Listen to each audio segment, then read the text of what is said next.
Hello, ladies and gentlemen, and a very warm welcome to today's webinar, which is brought to you by Shared Services Link in association with Direct Commerce. Today we're looking at the 10 secrets to doing dynamic discounting right within your organization. My name is Susie West, and I am your chair and your host and part panelist for today. And I'm very pleased to be presenting as my co-panelists Tom Glasanos, who is president at Bavlos Group.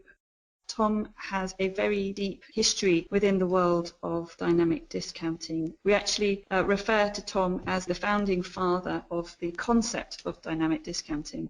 Tom set up Zine in 2000, which was a technology organization specifically built to handle and deal with dynamic discounting. And this organization was then sold on to JP Morgan in 2007. Tom today helps a lot of organizations with their dynamic discounting endeavors and has built up an incredibly strong reputation in doing so. So it's great to have Tom with us on this webinar today.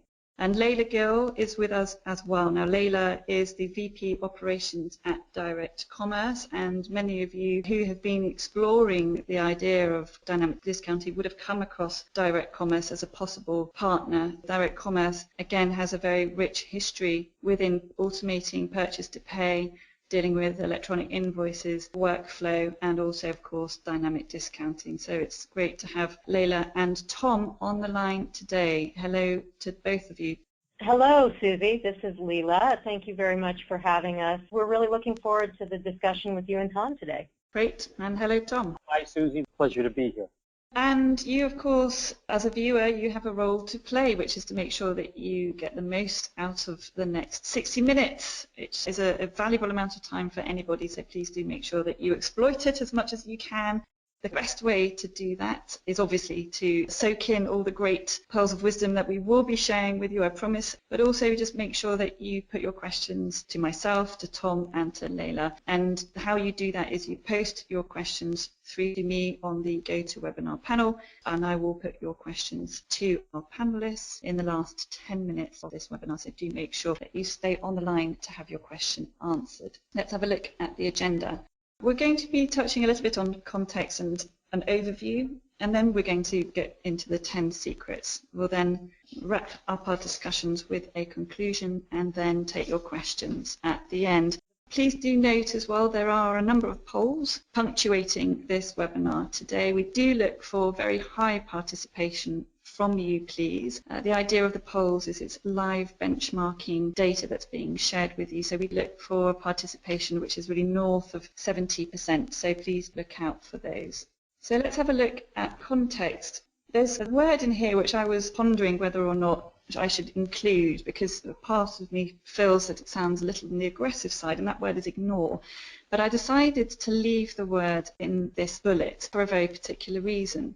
The full bullet is enterprises, unfortunately, do continue to ignore a very easy way to make money, and I decided to leave the word ignore within that bullet because it is now very much a known method within commerce, within shared services, within accounts payable, within procurement, within treasury, that there is this methodology out there that can save you quite considerable amounts of money.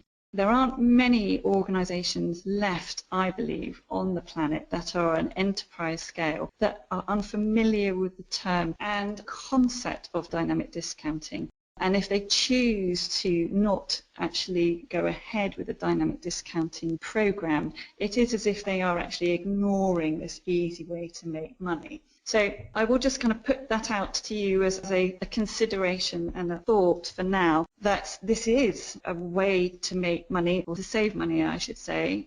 What we are going to be doing is be talking about the best practices that you can apply to make sure that your project is as effective as it can be and you make as much cash back or save as much cash as you possibly can. But I think just putting the word out there and terming it as ignore, I think, is a good place for us to be starting this conversation today. And it really is a case of, do you want to, as an organization, carry on ignoring this relatively straightforward way to be saving quite a great deal of money? What we're going to be looking at is roughly what kind of savings you can expect to see back if you were to deploy dynamic discounting in an effective manner, or if you were to push it out more aggressively within your organization.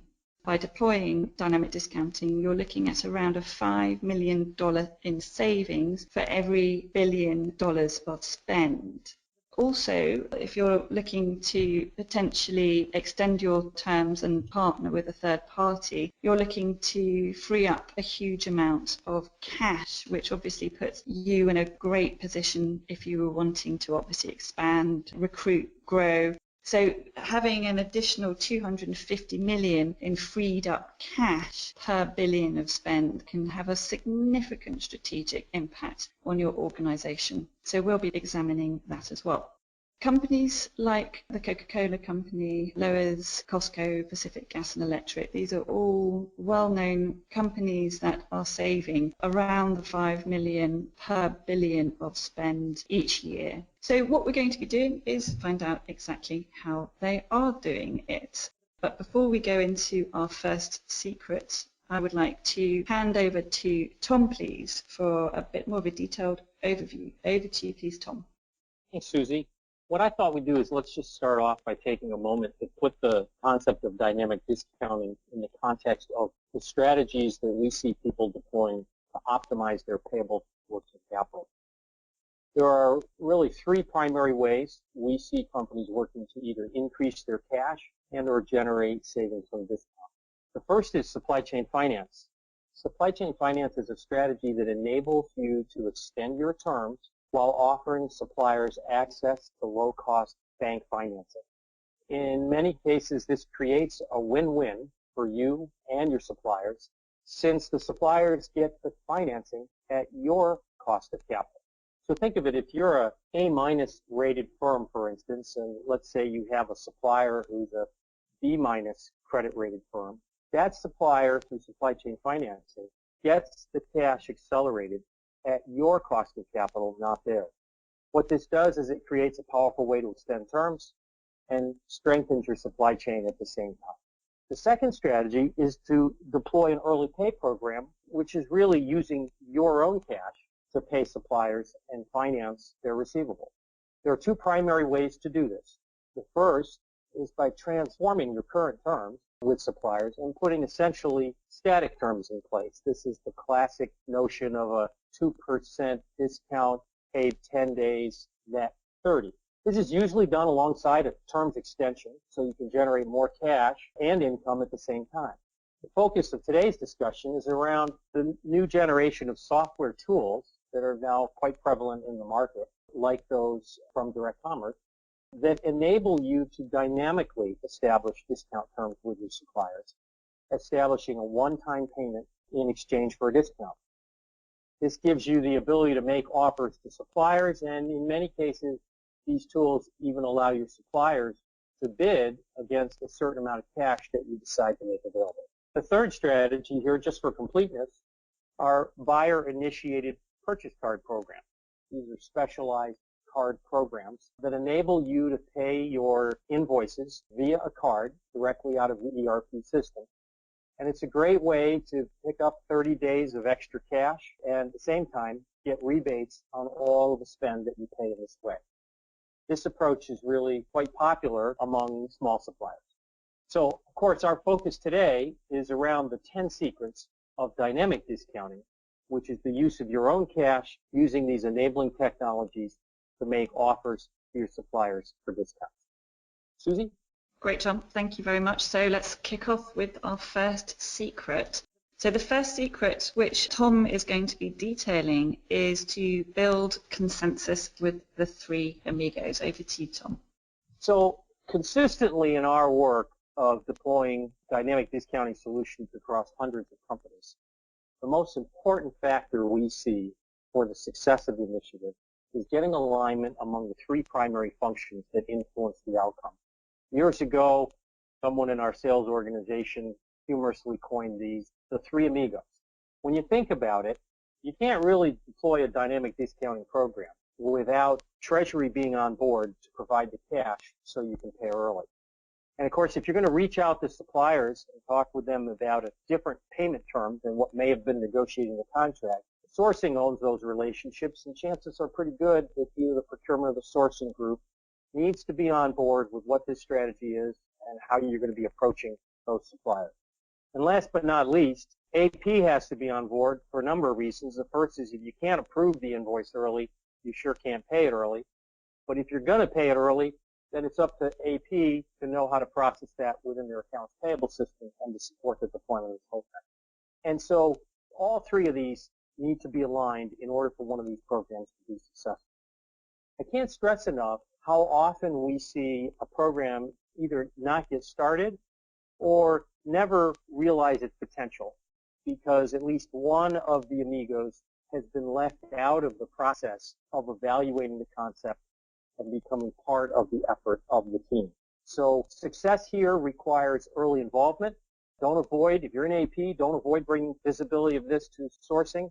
Involve them early and often. If you're in sourcing, obviously you need to involve the others. Usually we see these get going by having one of the Amigos have a sponsor, and that sponsor will typically drive a business case assessment through some type of a collaborative workshop that gets all of the participants familiar with the ideas and the concepts, trained on what is likely to happen, and become part of the effort to understand the value and how the deployment will occur. Susie? Great, Tom. Thank you very much. Let's move on to secret number 2, which is focusing on extending payment terms first, but also doing that with a clear eye, a clear focus on what your corporate philosophy is. So what do we mean by all of this? If you're looking to go ahead with dynamic discounting or it's already underway, it's likely that you've looked at extending your payment terms with your suppliers as well and doing these two streams of work concurrently. It does make a lot of sense to extend your payment terms at the same time as rolling out dynamic discounting. And the reason for that is if you're looking to do dynamic discounting, you'll probably get more of a bite from your suppliers on this offering if you have actually extended your terms. So it is something for you to consider doing at the same time. If you're looking to just extend your terms in isolation without attaching it to your dynamic discounting program, obviously that can be felt rather negatively by your suppliers. So it's great to be extending your terms. At the same time, it's very good to be standardizing your terms. What we find, especially in the European market, is that shared services organizations, when they look at their contracts with all their suppliers, they can count dozens of terms within these contracts. So it's good to take this opportunity to work with procurement and sourcing to start getting a rigorous standardization across your terms as well. I do also think that, and this ties in with the title within this secret, that one needs to do this in a very ethical way. So remember that as much as we're all buyers in this world, and we're talking on this webinar to people in procurement, accounts payable, we're representing companies that are also suppliers. We do have, most of us, the good fortune of representing enterprises that have a very strong financial foundation, and we can probably take terms that go from, say, 45 to 60 or 60 to 90 or sometimes even 90 to 120 days, and we can probably ride through those terms and not take a discount, and it won't affect us too much. I think what we do need to take into account is a lot of our suppliers that we work with, they're mum and pop organisations, they're micro businesses, or they're small to medium-sized enterprises. So just making sure that if there is a stretch built into your terms, that it is ethical and it does actually fit in to your corporate philosophy. With that, I'd like to now hand back to Tom for secret number 3, please. Thank you, Susie. Secret number 3 is really about knowing your cash appetite. By extending the terms in the way Susie just described, I think of it as a little bit like stretching a rubber band of the opportunity for discounts. Your suppliers' net terms are a little bit longer, which means their desire to get paid early has actually increased. In order to address that, you're going to need some cash on your end in order to use dynamic discounting to be able to pay them early in exchange for a discount. So the table has essentially been set. The key question for success here is really being sure you understand what the appetite is your company has for cash. Do you have the sufficient cash to capture the discounts? So the two questions that we typically ask of Treasury to make sure that I'm kind of out on the table here is, first, if we were to use cash to accelerate payments to suppliers in exchange for discounts, how much cash can we have? Oftentimes we see situations where Treasury can provide some cash that can support a program, potentially not all the cash appetite that might be available across the supply chain. Secondarily, the next question is, okay, let's say we have a certain amount of cash. The question is, what's the minimum rate of return that Treasury would look for on average for the use of that cash? Historically, these kinds of programs can generate double-digit returns on cash. We've done and deployed programs as high as 25, 30% annualized return. These days, however, we're seeing more often than not, those rates are coming down in order to expand participation within the programs and maximize the overall income. So those two variables, how much cash and what's the rate of return, are fundamental in terms of how you design the program, the extent to which the program is going to reach a few or lots of your suppliers, the extent to which it's a program that's applicable for big suppliers who you do a lot of business with, or small suppliers who you do a little bit of business with. We also see many cases where there are clients who don't have cash available. And in those cases, there are still many ways in which you can capture the value of discounts using third-party funding. But it's important to know that up front, since the tools and the deployment and the approach that you take on that would be different. That's why this is such an important component of how you go about dynamic discounting. Susie? Thanks, Tom. So now we have our first poll question coming up on your screen now. What is your approach to cash today? Perhaps you have no strategy in place. Perhaps you use your own cash and take a discount. You use third-party cash and take a discount. You use third-party cash to pay early and to extend terms for cash. What is your approach today? Coming up on your screen now, you can see the results. So we've got 44% of you using your own cash today to take a discount, followed in second place by just shy of 30% of you who don't currently have a strategy, and 4% using third-party cash and to take a discount, another 4% of you using third-party cash to take a discount and to extend your own payment terms. Interesting results. Tom, what do you make of all of that? These are pretty consistent with what we would normally see, particularly in a dynamic discounting webinar. It shows, I think, the extent to which people have visibility of the opportunity and the desire to go out and take advantage of it. I'd also say the 30% not having a strategy, that's consistent with what I would have expected as well. Years ago, of course, it was 70 and 80%. And I think the good news is that usually as organizations generate more awareness, then they're usually in a better position to solve this. Also, when I usually see organizations that don't have a strategy, it's not for lack of interest. It's usually related to the concept of the three amigos, which is a clear strategy is usually something that requires some discussion and coordination among three disparate groups, which usually takes some work and time in order to get there. And Leila, any feedback on you on the results from this poll?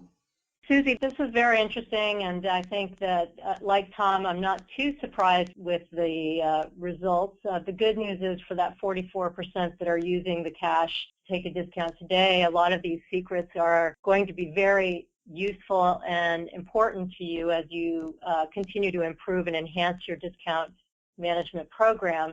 And for those of you that don't have a strategy yet, you know, it's okay, as Tom said, Years ago, it was 70–80% that didn't have a strategy. We are seeing the adoption of dynamic discounting now. It seems to be really catching on, and especially with conferences like the one that Shared Services Link is offering February 17th and 18th, strictly on dynamic discounting. People are becoming more and more educated on it. So I think that these results are expected, and the timing is about right. Okay, good. Layla, great to have you covering off secret number 4, which is looking at baking in your terms of your dynamic discounting project into your contract. So over to you, Layla. Okay, well, thank you. So baking your program terms into your new contract, to me, that really is about adding language into your supplier contracts about early payment options. This is about embedding your dynamic discounting program into your corporate culture and relates back to the concept of Tom discussing the 3 Amigos with Treasury, Procurement, and AP, because you really can't bake in new terms or add new language without having agreement across those 3 organizations. So revising your standard contract language so that it includes wording such that it talks about your standard payment terms. It includes wording about electronic invoicing requirements, and it includes wording about your early payment program and making sure that the suppliers understand that they do have a tool, an easy-to-use tool that's available to them to get paid faster. So there's language there. Maybe it's as simple as just a paragraph, maybe it's 1 or 2 sentences, but that language needs to be crafted with your team, with your Treasury, Procurement, and AP people to make sure it's clear to your suppliers.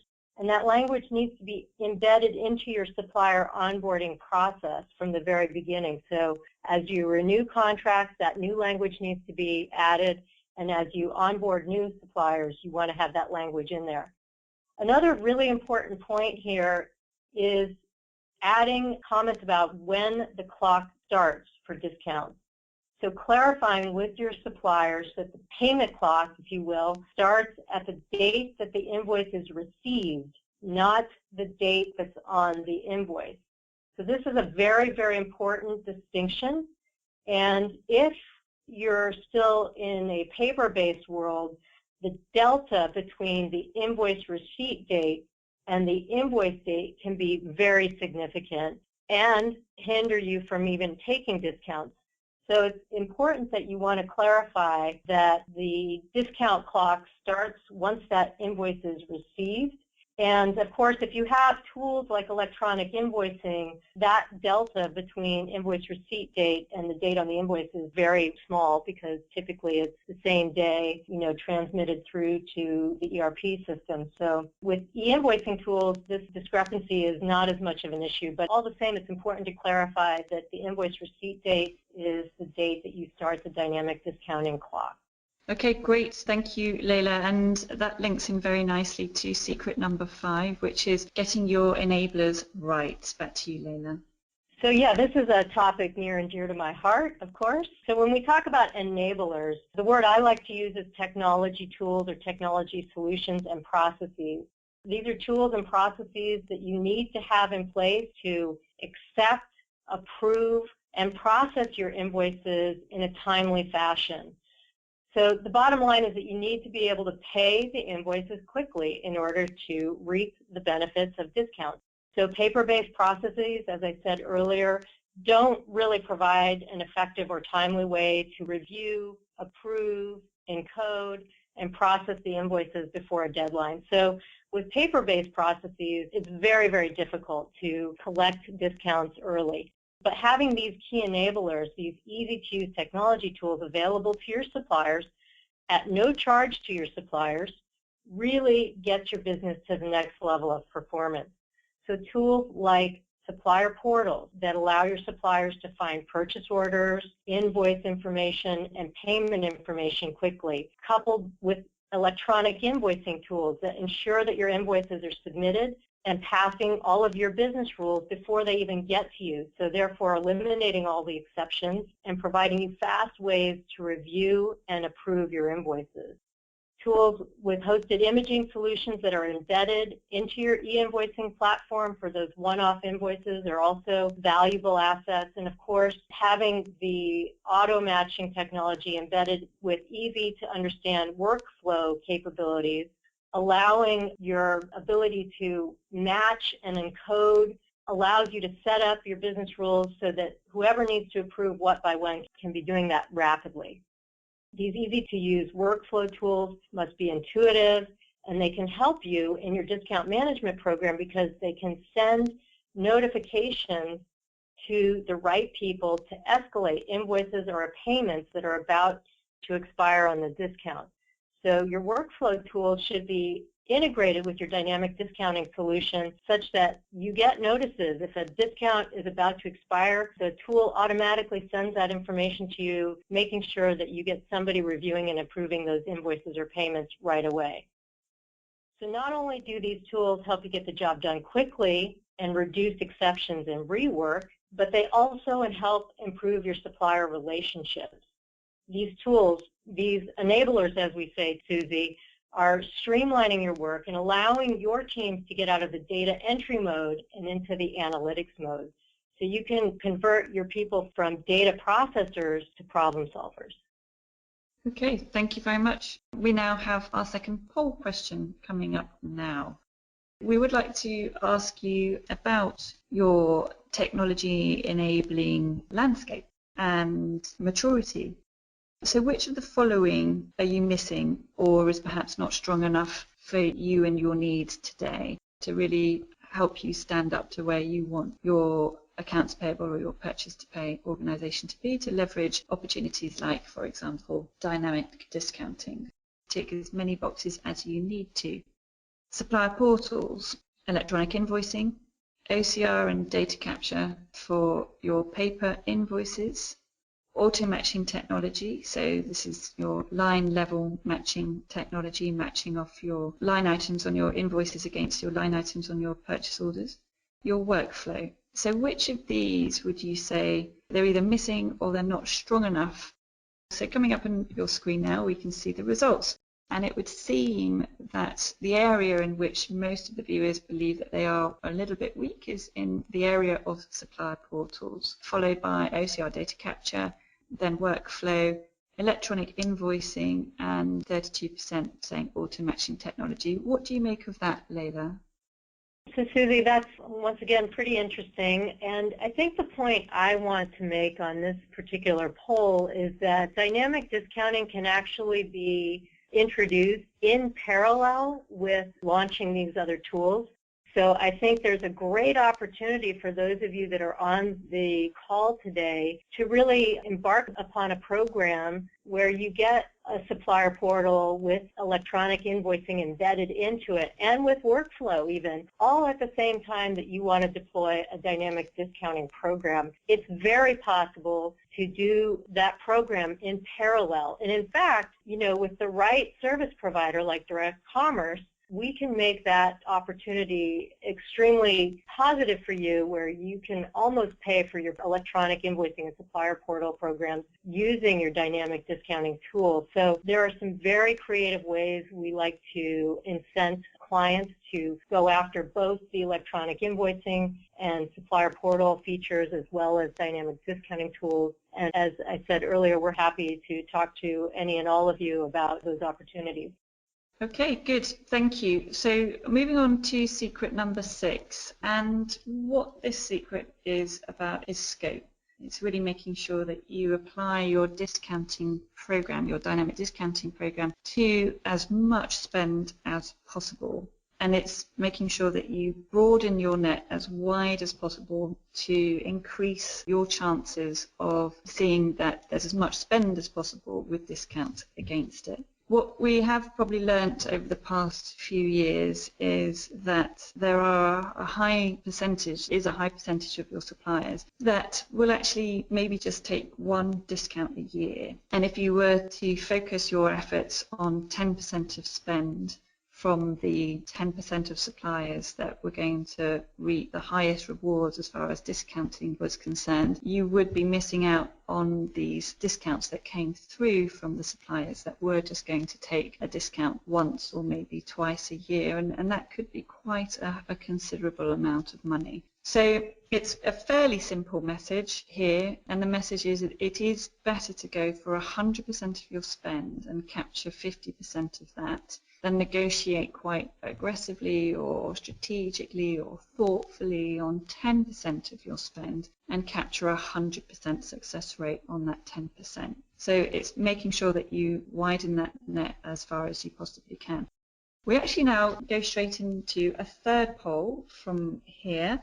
We would like to find out, really associated with this question, poll number 3 coming up on your screen now, what percentage of your annual addressable spend captures an early pay discount or rebate today? What percentage of your annual addressable spend captures an early pay discount or rebate today? Perhaps you don't know, and if you sit in that category, it's probably a very good place to start. So you do know exactly what your scope is and what the size of your opportunity actually is. 0 to 5% of your overall spend, 6 to 15%, 16 to 30%, or in excess of 30% today. I'm going to hand straight over to Tom to provide some comment on these results. Over to you, Tom. These are very consistent with what I would expect with a group who are in the process of thinking through either their strategy or the deployment of their strategy. Usually when we engage with a new party and they're beginning this process, they fall within the 0 to 5% range. Most organizations are in that range. To give you some feel on our benchmarking, the top quartile is usually north of 30%. And what that means is about 30% or more of their annual spend is capturing an early pay discount. On average, it's usually in the range of 1.5% or greater. If you do the math behind that, that will back you into a number of roughly that $5 million per billion of spend is what a top quartile performer would achieve. So these results are very consistent with what I'd expect, and of course the goal with the topic today and the use of dynamic discounting methods is to move those parties from the 0 to 5% into the above 30% in order to increase the income that they're generating from their supply chain. Great, Tom. Thank you. Back over to Layla, please, for secret number 7. Okay, secret number 7 is thinking about having ad hoc offers. And when we talk about this slide, what to me this really means is giving your supplier choices. Choices to pick when along that invoice to payment timeline they want to make an offer, and choices regarding what do they want to make an offer on, individual invoices or with one payment or multiple payments, and during what period of time. So this slide is really about creating a solution for your suppliers where they have choices. So just to elaborate for a moment on the first point, which was, in my mind, giving the supplier the ability to pick when they want to submit a discount offer to you. There are multiple places along that invoice to payment time frame. With the right dynamic discounting tools, the suppliers can submit a discount offer at time of invoice submission. They can also, if they want to, submit a discount offer post-invoice submission, that is, after the invoice has been submitted but it's not been yet approved. And then finally, they can make an offer after the invoice is scheduled to be paid. And this last offer is what you see as typically out there, but there are multiple points along that invoice to payment timeline that you should make available to your supplier community so they can give you a discount at any point in this process. So that's the first thing about ad hoc offers, making it available to your supplier community to give you an offer at any point along that time frame.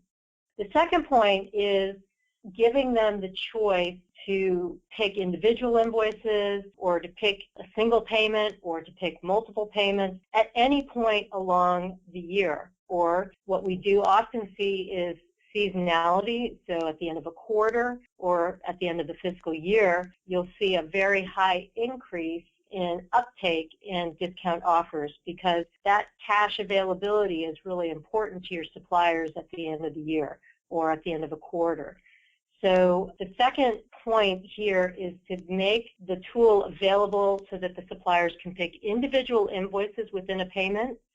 They can pick a full-on total payment, and they can also select whether they want to make this an ongoing preference across multiple payments over the course of the year. So allowing the suppliers to give you ad hoc offers at any point on invoices or payments at any point along that invoice to payment timeline and against any point within their fiscal year is very important.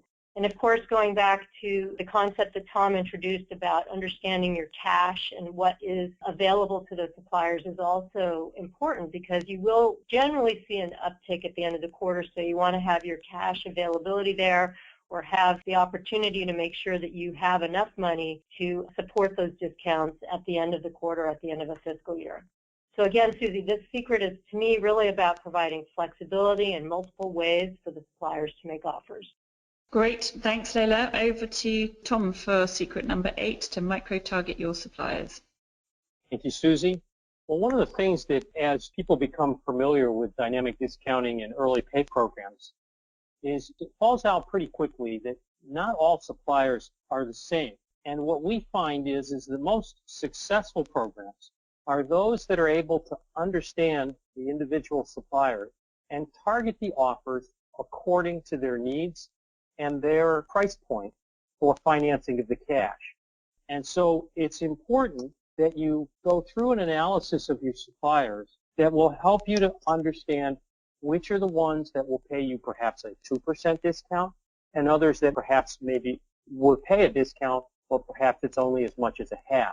And so you think about it, if you're making a dynamic offer, you're going to put out a price, and the whole idea here is price it right. Price it right so that you get the maximum amount of cash off the table and you get the maximum amount of suppliers to participate. Now we find that there are all kinds of factors that give a good indication of the probability of a supplier to take a discount and what the relative price is. A lot of that just frankly comes from experience. So for instance, we can tell you that one of the best supplier categories for taking of discounts are attorneys. Historically, attorneys will pay north of a 3% discount in order to accelerate their cash. The other end of the spectrum is construction. We often hear clients say, oh, the folks on the construction trade, they're not going to give discounts. Well, it turns out quite a few of them do, but they're typically in the 0.5% to 0.75%. When we run our analytics, the things that we find that are indicative, that are prescriptive in terms of the pricing for suppliers are size of the supplier, their credit rating, the percentage of your spend as a function of the size of their business, really how important are you to them, how much of your balance sheet do you take up, and then what's their classification, what kind of a business are they. Some businesses have very tight working capital requirements, others have loose working capital requirements. All of that can be understood so that you end up with a pricing scheme for your suppliers that helps you get the most amount of money off the table. Thank you, Tom. Over to Leila, please, to talk about the kind of metrics that you need to have in place. Secret number 9 with you, please, Leila. Okay, this is a favorite of mine. I love reporting and metrics. And this secret is just that. It's about measuring what you do and having a program, having a process in place where you track your program, you review it on a routine basis, and you're constantly improving it. So, for example, with our clients, we set up monthly review sessions. We've got a bunch of reports we go through. We look at the discount trends, and this is a very, very common best practice that we see amongst our clients. So making sure that you, and also having a service provider partner that's going to work with you and help you do the analysis, look at the data, provide the data to you in a way that looks easy to read and understand, and then discuss with you strategies that you can use to enhance your discounts. So the biggest measure is how many discounts you're getting per month, what percentage of them are negotiated versus dynamic discounts, and doing a check on your APR rates. As Tom had mentioned earlier, are you at the right APR rate for all of your suppliers? If you consider adjusting that rate, does that give you more demand? So understanding those metrics, we've got some KPIs here that are pretty common. Looking at your percentage of spend that garners discounts is a very important metric. Understanding the percent of discounts received from negotiated versus dynamic terms.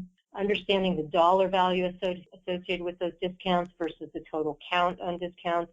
As Tom mentioned, what's your average discount rate? And other metrics like your cost of capital and your average DPO, your days payable outstanding, are common KPIs we see out there. But the point of this slide is to set up a process to review, monitor, and continually improve your dynamic discounting program. Susie? Thank you, Layla. So now we're over to Tom for our final secret number 10. Over to you, please, Tom. Thanks, Susie. I actually think secret number 10 is probably not a big secret. It's the idea that your ERP doesn't really provide you with all the tools and capabilities that you need. The ERP doesn't come with electronic invoicing portals all built in and a mechanism that can do the workflow and processes to receive electronic invoices and approve them quickly. The enablers that Leela spoke about earlier.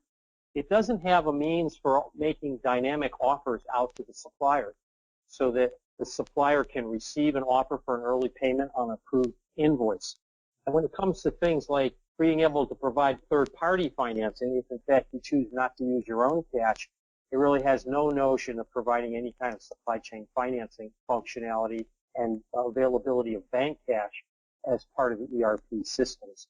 And so it's not by itself, if all you've got is the ERP. That's why we have this whole variety of solution providers like Direct Commerce that can provide you with very nice SaaS-based capabilities in order to fill in that gap and allow you to get at the value that's available. And if I could add, Susie and Tom, yes, the advantage, and I think the trend is there in the marketplace with using SaaS-based solutions to, if you will, complement ERP systems. Those monolithic ERP systems were built a long time ago. They don't have the flexibility, whereas you can add a SaaS-based interface that quickly integrates with your ERP system. Direct Commerce is agnostic to ERP solutions. We work with everything back there, Oracle, SAP, Lawson, and all the others that are out there. But what SaaS-based solutions do is they give you the ability to quickly deploy something. We're talking about weeks, not months. They give you the ability to scale fast. They're very, very cost-effective. There's features built into features, so you get a feature-rich yet easy-to-use, intuitive interface that makes it so easy for your suppliers to just give you a discount. There are things like push notifications. These SaaS-based tools allow you to send out notifications to your suppliers, letting them know there's a payment there ready for you to advance if you so desire. And, more importantly, they're flexible. The SaaS-based solutions can grow with you, grow with your business. As your business rules change, you can adapt, you can configure your SaaS-based tool to adjust to those business rules extremely quickly. That's great, thank you. So to conclude, if you are in a position where you can look to deploy and implement as many of these best practices, these secrets, as possible, I think you'll be in very good shape and you'll be looking really to attain this key metric, which is a saving of 5 million for every billion of spend, and also being able to make available 250 million per billion of spend as well. Right, we do have a lot of questions and only a few minutes left. So First question is actually on the 250 million cash figure that we were sharing at the top of this webinar, Tom. One of the viewers is asking, could you just kind of talk through the maths behind that? How are you kind of freeing up the 250 million cash per billion of spend? So the 250 million assumes that you have $1 billion of cash on 90-day net terms. Now, not everyone is at 90-day net terms. There are a variety of organizations I've worked with in the past year who are actually north of 90, which is a rare thing, but we're starting to see that where they're past 90.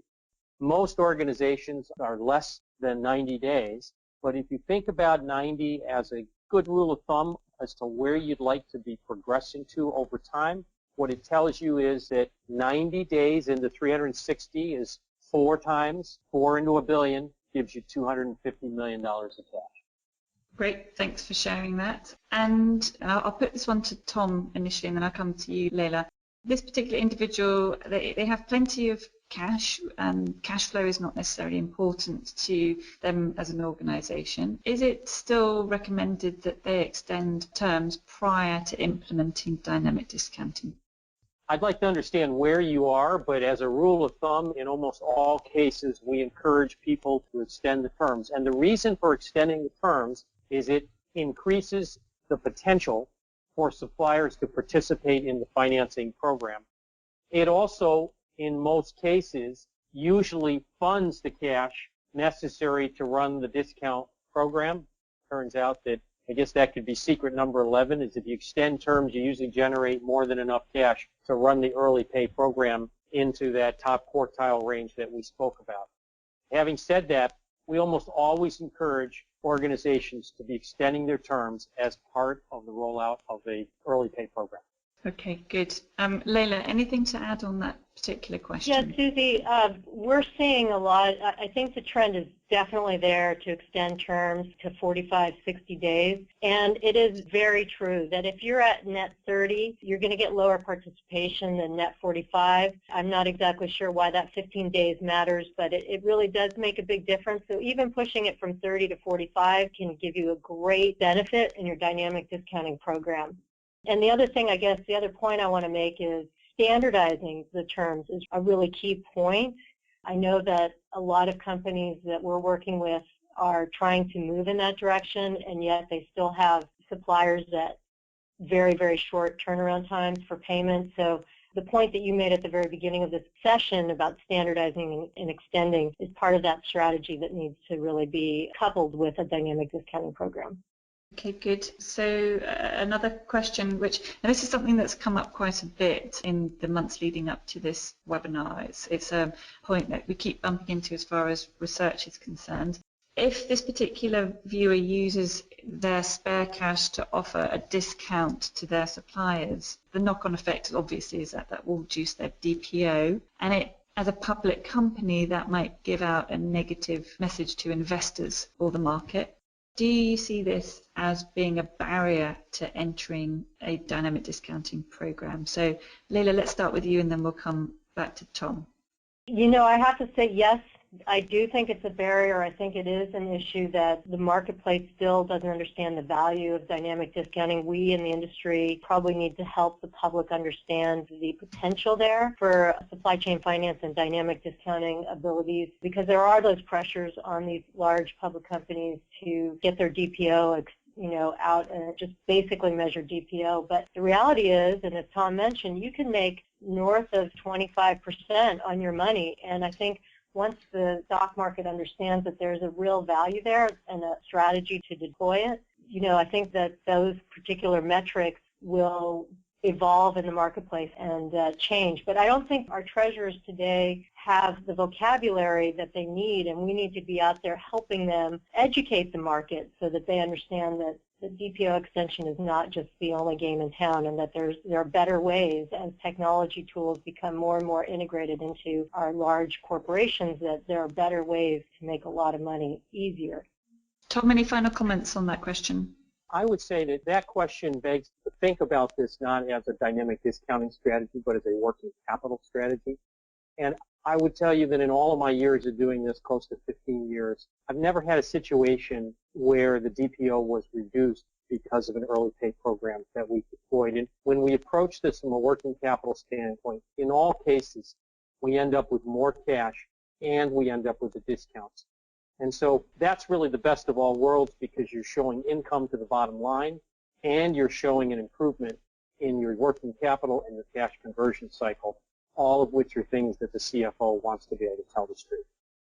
Great. Thank you very much indeed to Tom and to Leila. They will be at the Dynamic Discounting Summit that we've got taking place in Scottsdale. We've got our final poll coming up on the screen now. We just want to ascertain if this is something that you would like to be notified about. So how interested are you in joining the Dynamic Discounting Summit in February?